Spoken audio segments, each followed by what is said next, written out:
Je vais vous présenter une sorte de déclaration des droits que l'on peut retrouver essentiellement dans ses activités professionnelles, ses activités de formation. Donc voici les droits des stagiaires, des salariés, des intérimaires, des responsables, des usagers, des bénéficiaires, des clients, des étudiants et j'en passe.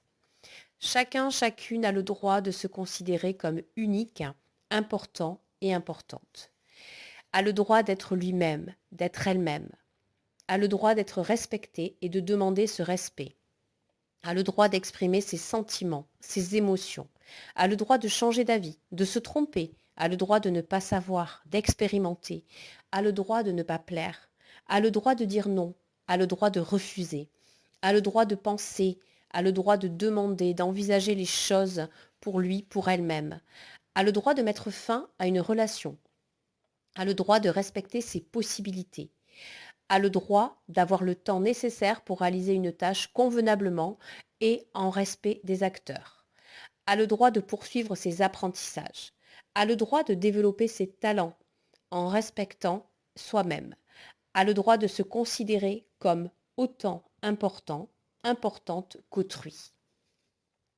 Voici ce que nous aimerions que soit mis en place dans chaque structure, dans chaque moment de nos vies. Mais c'est possible.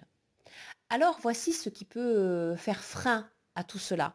Cela va être ce que nous allons considérer comme des comportements. Vous allez voir, je vais vous en décliner quelques-uns, que vous allez reconnaître des personnes dans ces comportements, et parfois même vous allez vous y reconnaître, parce qu'il est important de savoir que nous pouvons tous avoir ce genre d'attitude. Parfois, on peut retrouver un comportement agressif. Ça va être une personne qui va être dans la critique, dans la dévalorisation de l'autre. Ça s'exprime aussi par de l'ironie, de la moquerie, de la condescendance, des êtres qui se sentent et qui affichent une supériorité. Ces personnes peuvent être aussi irrévérencieuses, irrespectueuses. Mais l'agressivité est généralement l'expression d'une vulnérabilité et d'une peur.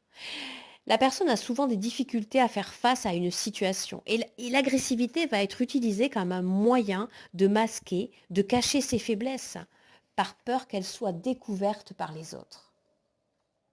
Un autre comportement que vous allez rencontrer, ça va être le comportement de la manipulation. Le manipulateur, la manipulatrice va souvent s'exprimer par des menaces.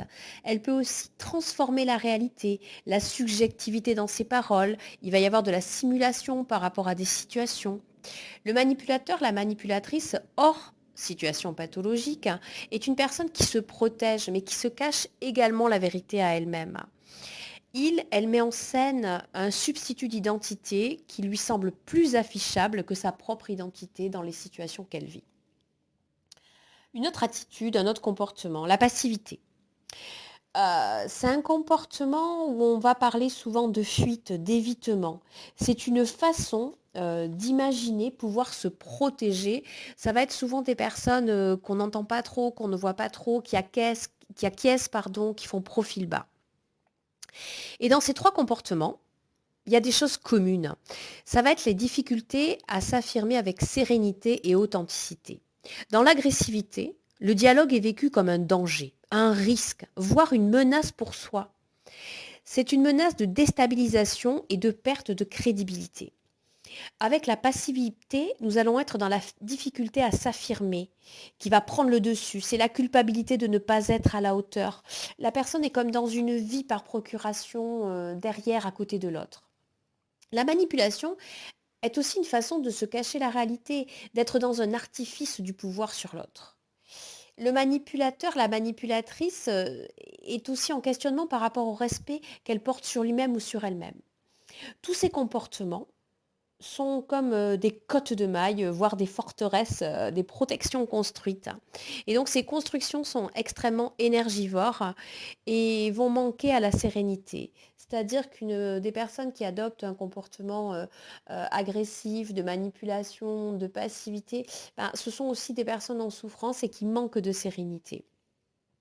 Et bien entendu, tous ces comportements, bah, vous le savez, vous le vivez et vous l'aurez deviné si vous ne le vivez pas, influencent les relations et donnent souvent un ton peu agréable et peu fluide dans nos journées. Mais j'ai une bonne nouvelle.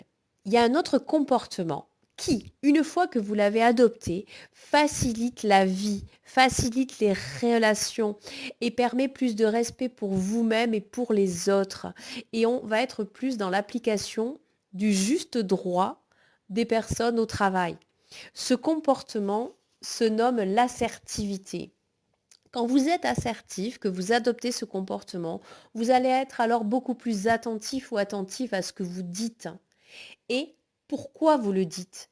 Vous allez être aussi plus attentif, plus attentive à ce que vous faites et quelle est l'intention que vous imitez derrière. Vous êtes alors une personne beaucoup plus modérée dans ses propos et dans ses actes. Vous choisissez les mots qui vous semblent les plus justes et vous assumez pleinement la responsabilité de vos paroles et de vos actes, dans le respect de vous-même et des autres, car votre attitude vous engage. Et comme vous le savez, nous ne pouvons pas, même si nous nous évertuons à vouloir le faire, changer l'attitude de l'autre. Par contre, le pouvoir que nous avons, c'est de modifier la nôtre, de modifier notre comportement. Et cela va avoir une action réelle sur l'attitude de l'autre. À bientôt!